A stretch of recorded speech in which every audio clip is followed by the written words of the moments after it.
that, particularly when I think about the Myanmar Buddhist scholars, Buddhist monks, I know that they are quite good in Pali. However, there is less tendency for the Myanmar Buddhist scholars to go to Sanskrit and then go to Tibetan and go to classical Chinese.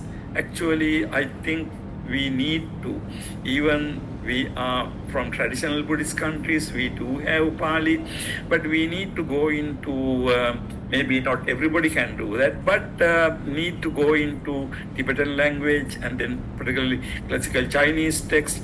We know today, as I said at the beginning, the concept of early Buddhism, early last century, early Buddhism meant, by the early Buddhism, what was meant was Pali text.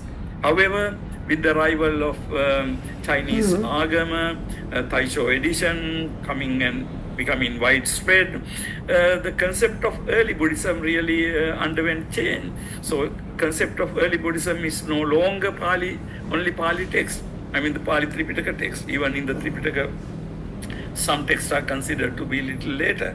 So therefore the concept of early Buddhism itself has undergone change. Sorry.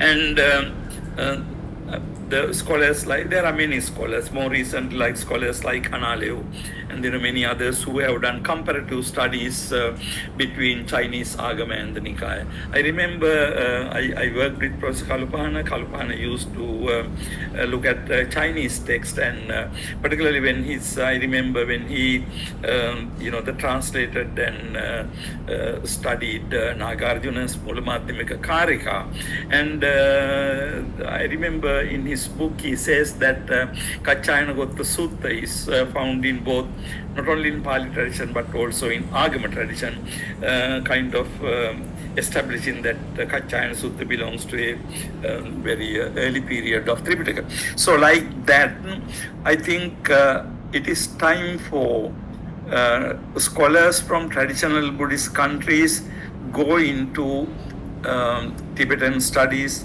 classical Chinese studies, and other type of studies.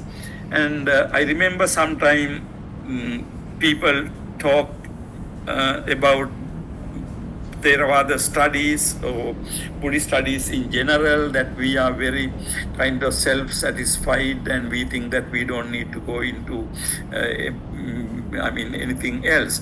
And so if we think that, okay, in Pali text we have everything, maybe if our goal is purely religious, maybe then it makes sense. But if we are also academics, and if we want to investigate things, and if we want to widen our the sphere of knowledge, I think it is time for us to go into the particularly Tibetan and the classical Chinese. And also I remember Kalupana saying at some point